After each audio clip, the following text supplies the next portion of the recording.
మీ కార్డులు మా దగ్గర ఉండాలి అని చెప్పేంత సీన్ ఉంటుందని నేను అనుకోను. రాణి గారు మీ అభిప్రాయం ఏంటి దీని మీద?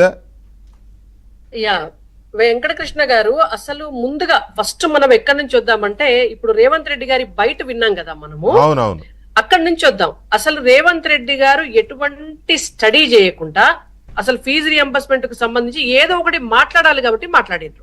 వారు గనక నిజంగానే దాని పట్ల స్టడీ చేసి ఉంటే, ఒక సమీక్ష చేసి ఉండుంటే, I want to make it clear that ఇది 6వ తేదీన, అంటే జూన్ 6వ తేదీనే ఈ జీవో కూడా ఇష్యూ అయిందండి రాణి రుద్రం గారు. ఇది జీవో ఆల్రెడీ వచ్చింది, దానికి సంబంధించిన ఇది కూడా నా దగ్గర ఉంది, రిసీవ్డ్ కాపీ. అదేంటంటే ఒక్క నిమిషం, సారీ, నేను GO 89 yeah GO MS number 8 ఒకటి ఉంది, జీవో నెంబర్ 9 ఒకటి ఉంది. 6/6నే జీవో ఇచ్చారు దీనికి సంబంధించి. ఇప్పటికిప్పుడు మాట్లాడింది కాదు, 2.5 మాసాలు అయింది. జీవో ఇష్యూ చేయడానికి ముందే గవర్నమెంట్ అన్ని ఆలోచించి జీవో ఇస్తుంది కదా. పైగా 2.5 మాసాలు అయిన తర్వాత స్టడీ చేయకుండా స్టేట్మెంట్ ఇచ్చే అవకాశం ఉండకపోతే నేను అనుకుంటున్నా. Okay, that is your opinion, I don't know. కాకపోతే నిర్ణయంలోనే ఎక్కడో చిన్న లోపం ఉందేమో, ఏమో చెప్పండి. నేను ఎందుకు అంటున్నాను వెంకటకృష్ణ గారు, ఇప్పుడు మీరే అన్నారు 2.5 నెలల క్రితం వచ్చినటువంటి జీవో అని. మరి 2.5 నెలల నుంచి వచ్చినటువంటి జీవో అయితే, ఆ జీవో ప్రకారం ఆల్రెడీ ఇప్పటికి 2 నెలల డబ్బులు అకౌంట్లలో పడాలి కదా. అవును, ఈ రోజు వరకు అయితే జరగలేదు కదా.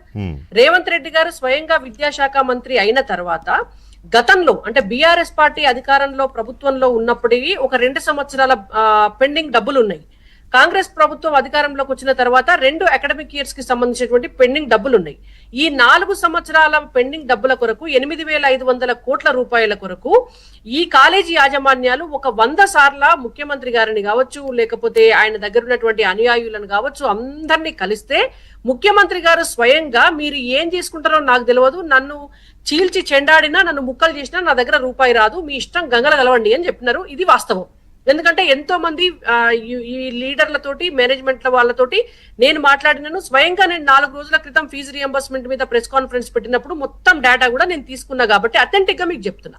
దీని తర్వాత ఇవాళ రేవంత్ రెడ్డి గారు ఇవాళ చెప్తున్నటువంటిది మీరు చాలా క్లారిటీగా మీరు ఒకటి గమనించాలి వెంకటకృష్ణ గారు. ఈ 8,500 కోట్ల రూపాయల గురించి ఆయన మాట్లాడట్లా. ఈ పెండింగ్ లో ఉన్నటువంటి బకాయిలకు సంబంధించి ఈ 4 సంవత్సరాల కాలం నుంచి, వీళ్ళ అధికారంలోకి వచ్చినటువంటి 2.5 సంవత్సరాల కాలం నుంచి ఇంజనీరింగ్ పూర్తి చేసుకున్నటువంటి వాళ్ళు, మెడిసిన్ పూర్తి చేసుకున్నటువంటి వాళ్ళు, BDS, ITI, polytechnic, agriculture, BSc, any graduation course, వీళ్ళు ఈ కంప్లీట్ అయినటువంటి విద్యార్థులకు సర్టిఫికెట్ ఇచ్చేటటువంటి డబ్బుల గురించి ఆయన చేతులెత్తేశాడు మొత్తం. ఆ అమౌంట్ కడతామని గాని, లేదంటే ఆ సర్టిఫికెట్లు పిల్లలకు ఇప్పిస్తామని గాని ఒక్క మాట కూడా ముఖ్యమంత్రి గారు అనట్లేదు. 15 నుంచి 20 లక్షల మంది విద్యార్థులు వాళ్ళు ఉన్నారు. వాళ్ళ సంగతి ఏమిటి అనేటువంటిది మొదటి ప్రశ్న. రెండో అంశము, వీరు అంటున్నారు నేను అకౌంట్లలో ఈ సంవత్సరం నుంచి ఏస్తా అని మాటలు 100 చెప్తున్నారు. కానీ ఈ రోజు వరకు 1 రూపాయి కూడా మీరు క్రెడిట్ చేయలేదు కదా. ఇంకొక ఎగ్జాంపుల్ చెప్తా. కేంద్ర ప్రభుత్వాన్ని ప్రతిదానికి నిందిస్తారు కదా వెంకటకృష్ణ గారు. ఎస్సీ ఎస్టీ విద్యార్థులకు కేంద్రం తన వాటాగా 60% కేంద్రమే ఇస్తుంది ఫీజు రియంబర్స్మెంట్ డబ్బులు. అవి టంచన్గా అకౌంట్ లో పడిపోతున్నాయి. ఇప్పటి వరకు 1 రూపాయి బాకీ లేకుండా పడ్డాయి కూడా. మీరు ఏ కాలేజీ యాజమాన్యానికన్నా ఒక ఫోన్ కాల్ లైవ్ లో తీసుకొని అడగండి, కేంద్రం నుంచి రావాల్సిన డబ్బులు పడ్డాయి. ఈ రాష్ట్ర ప్రభుత్వం నుంచి ఇవ్వాల్సినటువంటి డబ్బులు ఇవ్వకపోవడం వల్ల వాళ్ళ సర్టిఫికెట్స్ ఆగిపోతున్నాయి.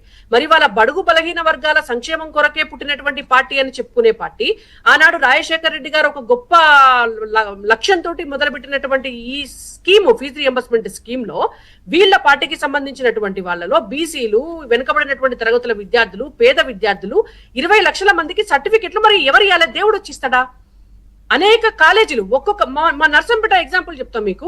4 కాలేజీలు మూతపడ్డాయండి. ఎందుకు? 1 రూపాయి కూడా గవర్నమెంట్ నుంచి రాక, వాళ్ళు కనీసము ఉపాధ్యాయులకు, అక్కడ అధ్యాపకులకు డబ్బులు ఇచ్చుకునే పరిస్థితి లేక, కరెంటు బిల్లు కట్టే పరిస్థితి లేక, రెంట్ కట్టే పరిస్థితి లేక. వాస్తవమే మీరు అన్నది వాస్తవం. కాలేజీలు మూతపడ్డాయి, తర్వాత కొన్ని కాలేజీలు అమ్ముకున్నారు, కొన్ని కాలేజీలను పెద్ద కాలేజీలు అనుకున్న వాళ్ళు అక్వైర్ చేశారు.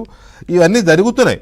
సో మానవతరాయ్ గారు, దీని మీద ఓవరాల్గా అంటే నా కామెంట్స్ కావచ్చు, సత్యం గారి ఒపీనియన్ కావచ్చు,